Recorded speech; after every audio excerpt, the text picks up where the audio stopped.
Well, thanks so much. It's really a great honor to be here talking on this subject. So, as we were just talking about, I kind of wear two hats. One is as a primary care doctor, and the other is as a community organizer, an advocate, which is actually my background, what I did prior to coming to medical school. And what I hope to do in the next 30 minutes is share with you two strategies that I think really potentially could be incredibly useful to us in our leadership practice for engaging other members of the primary care team to improve care delivery.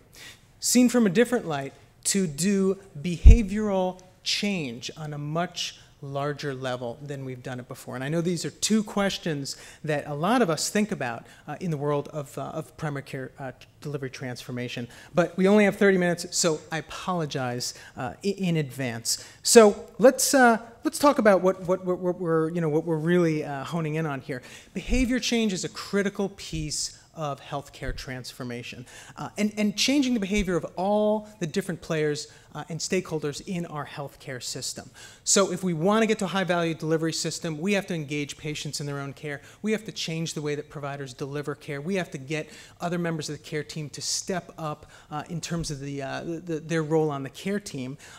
And this is not an easy task because a lot of the problems in our healthcare system are because of concretized behaviors that have become that way due to historical precedent, culture, dysfunctional reimbursement systems, and training. But the bottom line, though, is without behavior change, there really will be no healthcare reform. So, what are the different tools we have as change agents to really affect behavior change, to really engage other members of the care team, which includes patients? What are the different levers we can pull? What are the different dials that we can turn? So this is not an exhaustive list, but some of those things that we have in the healthcare system include data that is actually usually the go-to for healthcare professionals. Then there are the incentives, the carrots and sticks. Then we can redesign systems to push people towards better behaviors. For instance, we can outlaw big gulp cups so you can't get that big thing of soda anymore, right? That's another way of doing it. And then there's our relationships, our one-on-one interactions with others. And I am going to say to you today, and I have no data to prove this, in fact, every single thing I'm going to say to you today is based upon highly researched information from basically all the experiences I can pull together in the last 2 weeks in my head. But I think that relationships, one-on-one relationships, are the most underutilized resource for us in changing the behavior of large groups of people and engaging others. And it's something that we don't really invest that much time in, we don't really train for, and we don't spend a lot of time thinking about it. So, if we don't want to reinvent the wheel, if we want to learn from other sectors of society, other places that are really doing a good job on addressing behavior change and engaging people in larger efforts, let's look to clinical care delivery, where we utilize motivational interviewing to engage patients and change their own behavior. And let's also look to the world of organizing and advocacy, where public narrative, telling our stories of self, is a way to engage other members of the team. So let's talk about motivational interviewing. This is a tool that we use. How many people actually have used motivational interviewing in their practice, have been motivationally interviewed? Hold your hands up one more time. Excellent. Okay, so maybe a quarter of the room, a third of the room, maybe less. So the reason that motivational interviewing came around is we're not terribly good at changing patients' behavior as health professionals, especially around the difficult to change behaviors like lifestyle modifications, exercise, nutrition, smoking cessation. So I want to show you, with my colleague here, Paja, our usual approach to changing the behavior of patients. So why am I bringing up Paja right now? So Paja is a smoker. And this is not surprising because Paja is from Serbia, and Serbia is in Europe, and all Europeans smoke, and that's why they've avoided the obesity epidemic. And that's why Paja looks so good right now. Okay, so Paja is here. It's his annual visit. This is a little bit strange because we're interacting with this microphone, but let's go create some health doing it the traditional way. Peja, how's the smoking going? Oh, it's okay. Peja, remind me, how much are you smoking? Well, it's a pack and a half a day, basically. Okay. Yeah. Now, Peja, I told you this before. Quitting smoking is the most important thing you can do for your health. It reduces your risk of heart attacks, stroke, cancer. I really would like to see. So it sounds like you know that. Yeah. Well, I really would like to see you quit. I mean, is there any way we can get you to cut down this summer? I'd love to see you go from a pack and a half a day, maybe to a half a pack, then to off, possibly by the fall. What do you think? It's a great plan that you have, Doc. Okay. Well, listen, Peja, I'm committed to helping you. We've got resources. I've got medications I can throw at you. I'll get you on the phone with someone to talk to you because I don't really have the time right now. Yeah. But we can do this together. Yeah. All right? Yeah. Excellent. Yeah, great. Right? Peja's going to quit smoking. Come on. So what was missing from that interaction? Peja. But specifically what in Peja? His commitment, his goals, and his motivations, right? This is only going to work if Peja wants to quit smoking. So motivational interviewing came about basically to find, magnify, and harness the internal motivations for change that exist in all humans. And the reason it works is that humans are complex. We often have contradictory motivations, beliefs, attitudes, all sort of banging around in our heads, in our bodies, in our hearts at the same time. Motivational interviewing basically goes to find and harness the good motivations. So let's show you what motivational interviewing looks like for smoking cessation. So, Peja, how's the smoking going? It's okay. Excellent. Now, Peja, remind me, how much do you smoke? It's usually a pack and a half a day. Okay. Yeah. Now, Peja, is it okay if we talk a little bit more about your smoking? I know you've been smoking a long time, and I want to better understand it. Yeah. Okay. So, what do you want to know? well, I want to know, firstly, what do you like about smoking? Oh, yeah.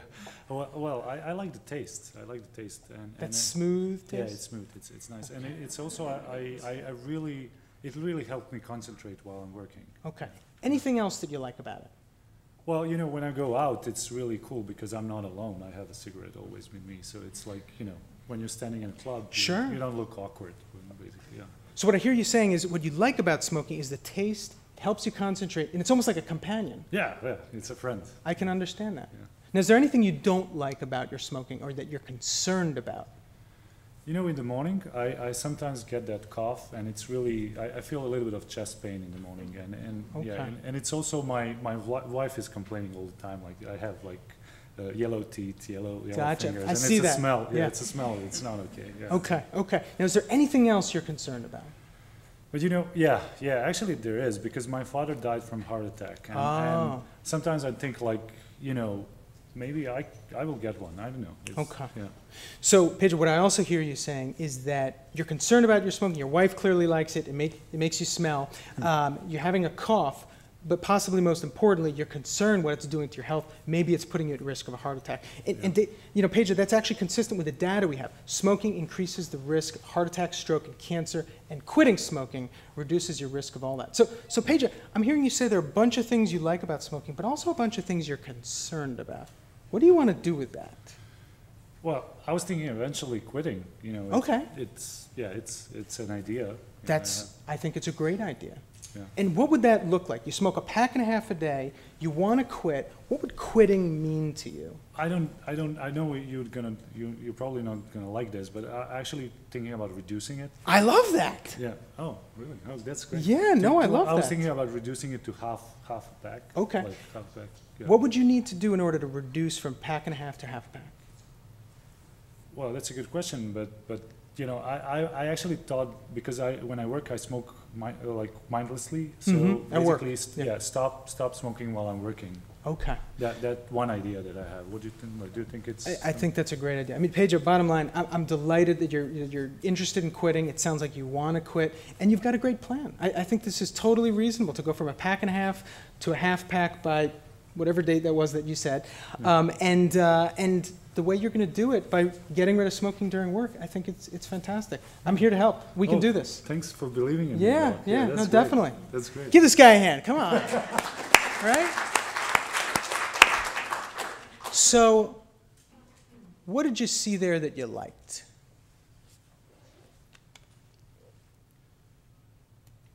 Or what felt different? What felt different from the first interaction? Yeah, please. There was more conversation coming from the patient. It was very patient-centered. Excellent. Okay. Repeat the comments from the audience. Yeah, so more patient-centered, more conversation, more patient actually speaking. Yeah, please. He took ownership. Okay, so Paige took ownership of quitting smoking. It wasn't, Doc, that's a great idea. Sure, I'll try and do it. Yeah. Well, at that point, it was his plan. It was his plan. Excellent. Anything else? Absolutely. And I think you hit it on the head that the motivation to change existed in Paige, and I basically was an archaeologist, right? I spotted it, and I just tried to dust it off and bring it out and harness it and say, well, what do you mean by that? What would that look like exactly to you, and became Paige's plan. But Paige is actually not a smoker, and I want him to actually introduce himself. He's also known as Dr. Stojcic, and he's doing very special things in healthcare right now. So, Paige, would you mind telling folks about yourself? Well, I'm not a smoker, and I am from Belgrade, from Serbia. I recently graduated from Harvard School of Public Health, MPH program. And my world before coming here was kind of schizophrenic. I was working for the World Bank and the Ministry of Health, and in the afternoon I was doing community organizing. So actually being here helped me connect those two worlds. And right now I'm working on creating a course called Change Agents in Public Health, actually trying to harvest some of the skills that social movements really, some leadership skills that social movements really developed, and bringing them to the world of public health and trying to teach other young professionals about it. Hopefully we'll start this fall as a distance learning course at Harvard School of Public Health. But that's what I do at the moment, and I'm not a smoker, definitely. And that makes you so much cooler, Paige. Excellent. So, so what I really love about motivational interviewing as a leadership practice is that, number one, it builds powerful relationships. And relationships are the key to teams. And teams, that's the ingredient these days that we need to ensure is in all of our healthcare transformation efforts. Number two, it helps you better understand people. What makes them tick? Because if we have that information, we can actually use it and we can connect with people, as I'll talk to you in a second about. And it harnesses pre-existing internal motivations in the person. And the concept is those internal motivations will hopefully stick around long after you and your externally imposed motivations are gone. And finally, it gives agency. It empowers people, gets them to take action in a plan that's more consistent with them, how they view the world, etc. So, fellow change agents, I'd like you to consider whether motivational interviewing actually has a potential role to play in your own personal leadership practice. Now, I'm going to go out on a limb here and assume that each of you is in a situation, as leaders, where you're trying to change the behavior of someone else, a patient, a provider, another member of the care team, and it's not going exactly as you planned. And you've got all the different levers, dials that you're turning to affect that person's behavior. Does motivational interviewing have a role to play? So I'd like you to think about that for 10 seconds.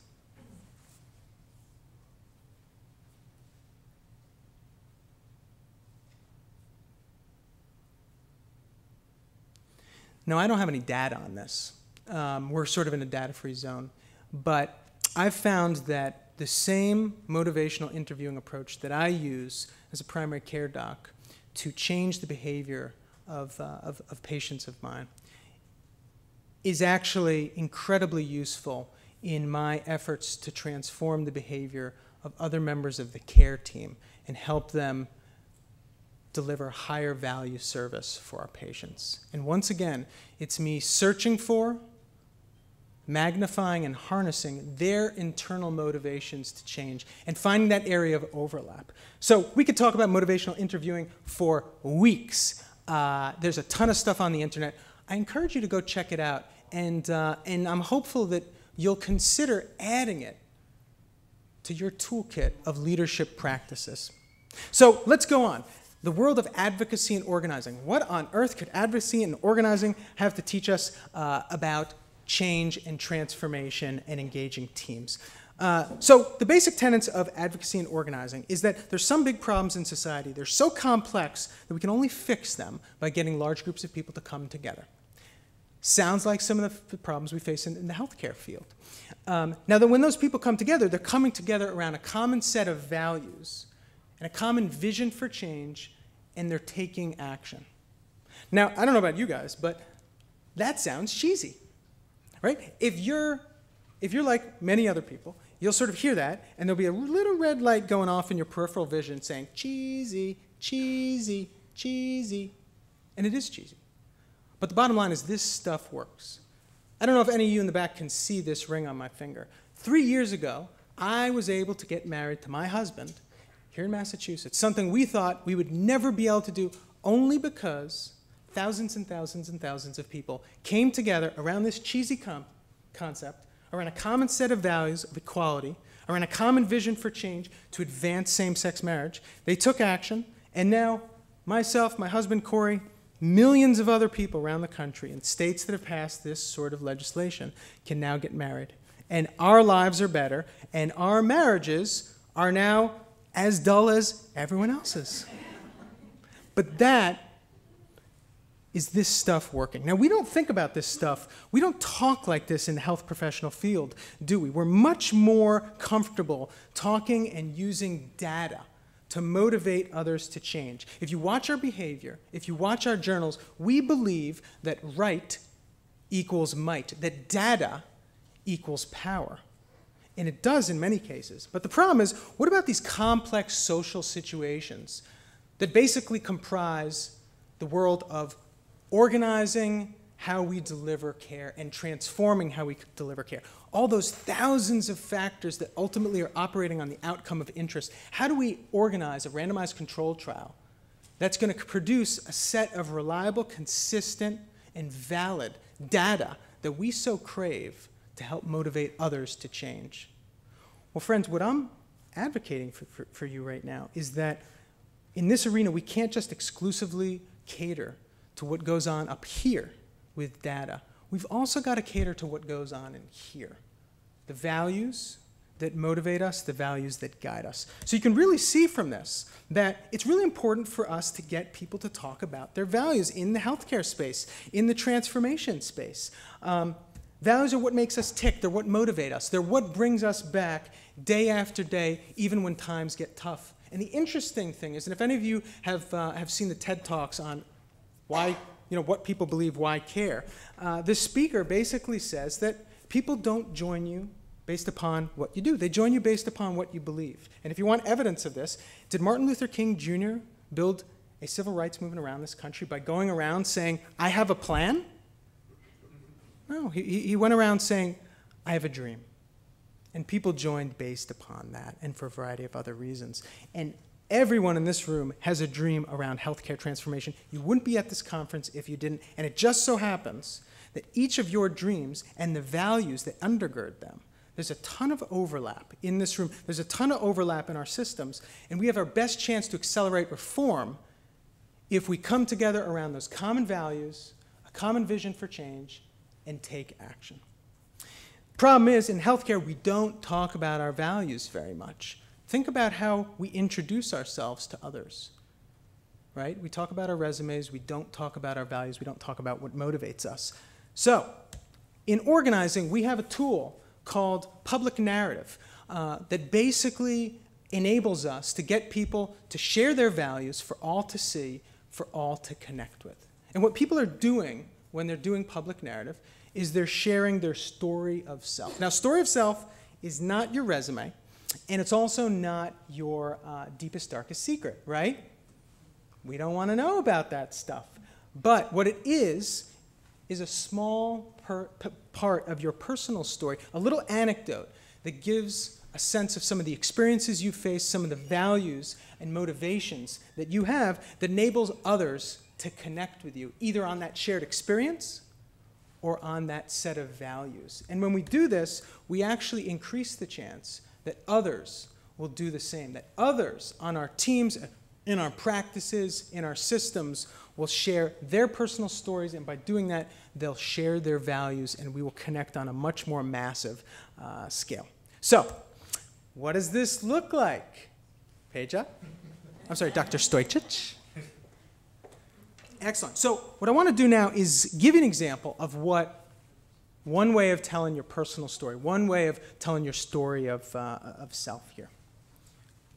Hi, Andrew. How are you? Good, Peja. Hi. I've heard at this conference that you're a general internist and that you also run this primary care progress organization. So Yeah. I want to hear a little bit more about you. What's your CV? What's your background? Yeah, sure. No, I'd love to tell you. If you have a minute, I'd love to tell you a little bit more about how my background fits in with primary care progress. I wouldn't ask if I don't. Excellent. Yeah. Well, Peja, I've always wanted to be a doctor, ever since I was an EMT on a local ambulance corps in New Jersey. And my life, though, took a diversion off the medical school path, though, in college when I came out of the closet as a gay man. Oh. It was a very difficult time for me, a lot of self-hate. And I remember, walking down the street and being called, bad names for being gay and just running, literally running. That was my approach to facing anti-gay bias at the time. And I think a lot of it had to do with I didn't like the fact that I was gay. But eventually I gained some self-worth. And back at our college, our little gay community was facing all this harassment and the administration wasn't doing anything about it.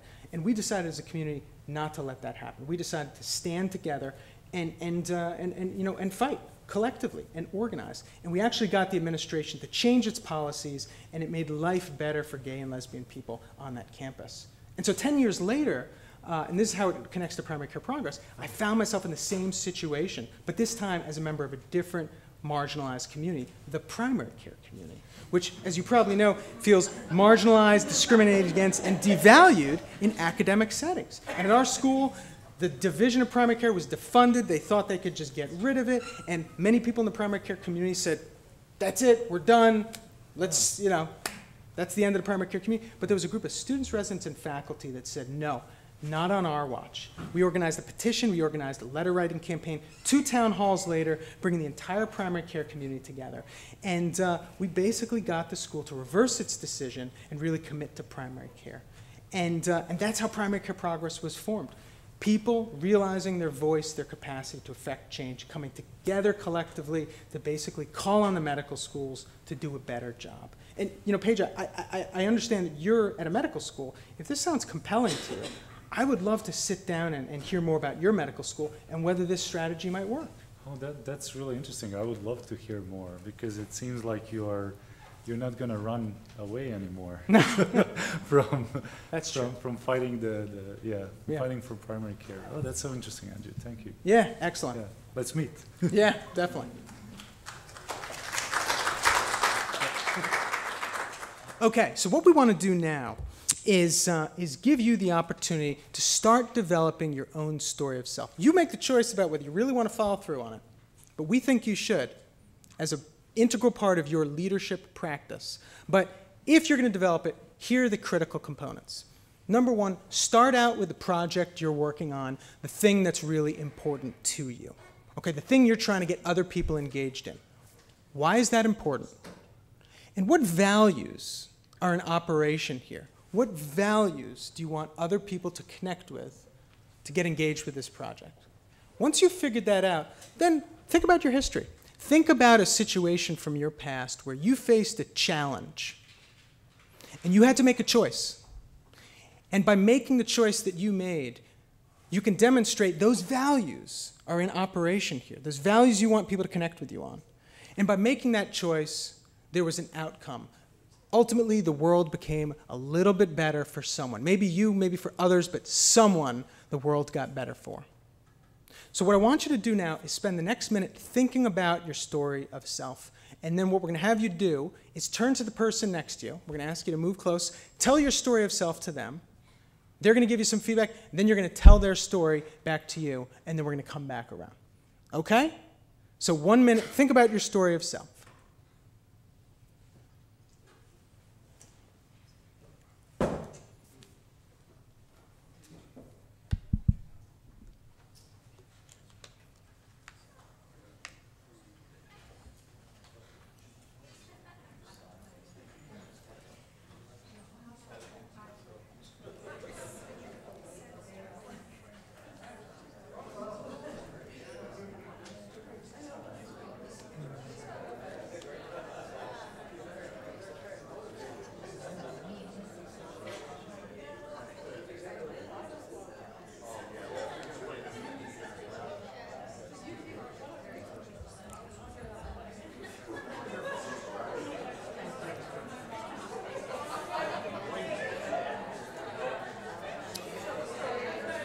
Okay, so you guys should be telling each other your story of self. Trying to keep it to a minute. Anecdote, you faced a challenge, you made a choice, the world became a better place, connect with me.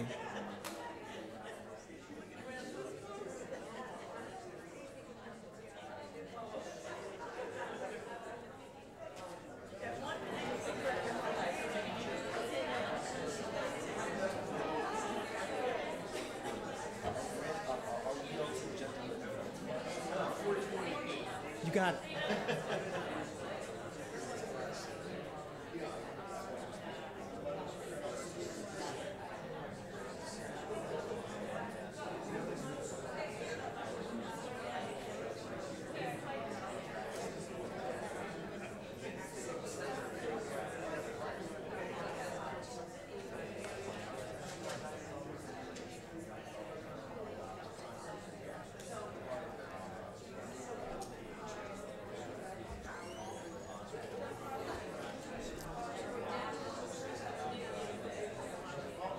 Okay, whether or not they're finished, give them feedback on what they said. Whatever they said, give them feedback on, and then switch the process. Next person, tell your story of self.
Okay, folks, second person should be finishing, and it's time to give them 1 minute of feedback. Tell them what you like, tell them what to change.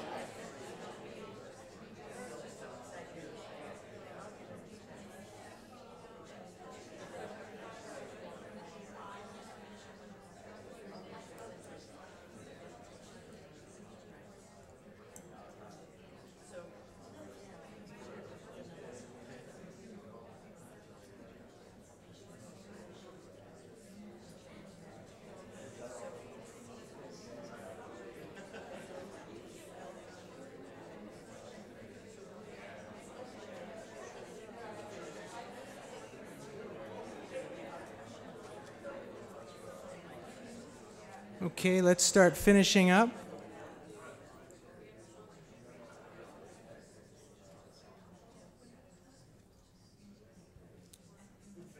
Excellent. Well, it sounded like people were really getting into telling their stories, and I think that's great. And you know, putting together your story of self is really it's a longitudinal project. The more you think about it, the more you'll think about anecdotes, from your life that you can really use to connect with other people. But hopefully, you started planting the seeds of your story of self today. So I threw a lot of information at you, and I want to make sure we have enough time to sort of debrief it a little bit and have you respond. Things you liked, things that you think apply, and things that you think are absolutely outlandish. Get out. This has no place in healthcare. So let's start with the story of self. First of all, what did people think? Positive reactions to it. Do you see a place for this, or are you already doing it in the healthcare space currently to connect with other people, to engage other people? Yeah, please.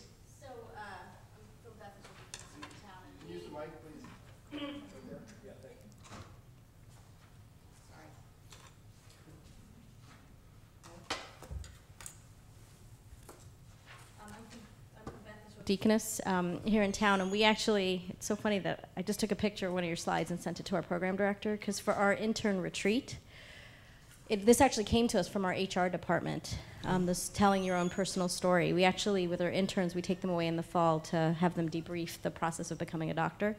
We actually teach them this using some of what you just did, but using a lot of the HR methodology. They do this in HR, apparently. And it's a really great way for them to get to meet each other. And I think we're going to push it's a useful tool with patients piece a little bit more based on what you just showed. Excellent. I really appreciate you bringing that up. What do other folks think about that? Has anyone else been in a program where that was used as a strategy to connect with people, connect people with each other? Yeah, please. Similar, I went to a team training that was done. I attended a team training. Just talk. I'm not good with technology. Oh, it's hot. See, the one we had is fun. Okay, sorry about that.